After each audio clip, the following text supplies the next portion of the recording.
Hello everyone, আসসালামু আলাইকুম।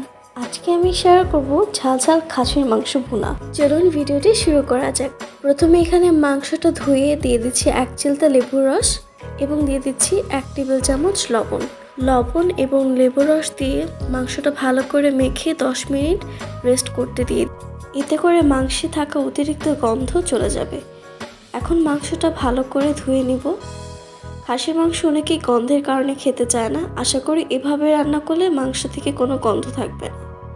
এখানে 1 কেজি মাংসের জন্য ব্যবহার করছি 2 টেবিল চামচ লবণ,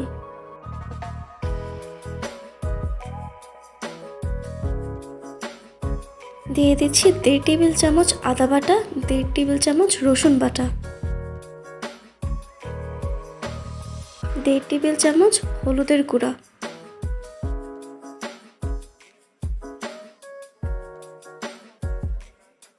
খাসির মাংসটা যেহেতু ঝাল ঝাল ভুনা করব তাই দিয়ে দিচ্ছি 2 টেবিল চামচ মরিচের গুঁড়া,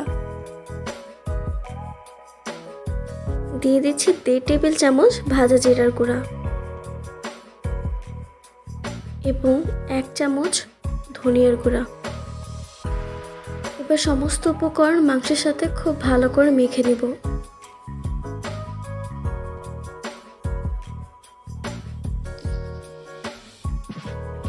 এবার মাংসটা মাখানোর পরে দিয়ে দিচ্ছি 1 কাপের মতো পেঁয়াজ কুচি, এতে করে মাংসের টেস্টটা খুব ভালো হবে।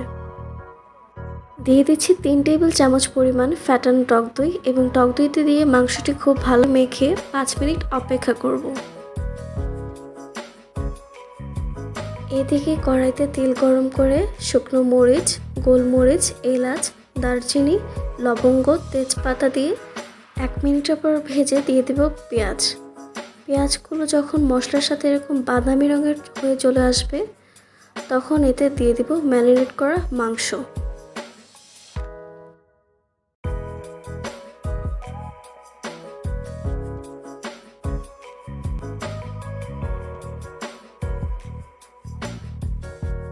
এ পর্যায়ে মাংসটা দিয়ে ভালো করে কষিয়ে নেব।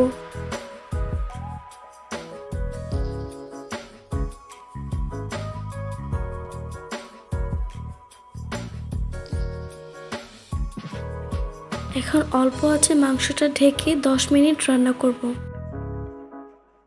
10 মিনিট পর মাংসের গায়ে থেকে যখন এরকম পানি ছেড়ে দিবে তখন মাংসটা ভালো করে নেড়ে এখানে পর্যাপ্ত পরিমাণে পানি দিয়ে দিব যাতে মাংসটা খুব ভালো করে সেদ্ধ হয়।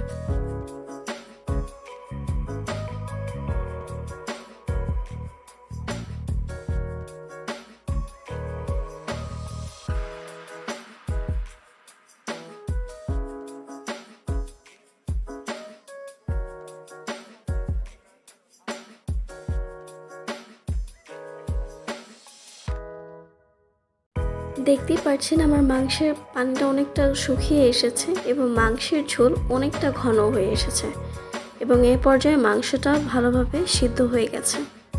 এখন আমি চুলার জালটা একদম বন্ধ করে দেব এবং একটি সার্ভিং ডিশে সার্ভ করে নেব।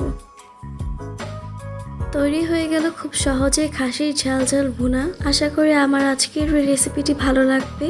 আশা একবার হলে ট্রাই করবেন এবং এভাবে আমার চ্যানেলের সাথে থাকবেন। ধন্যবাদ।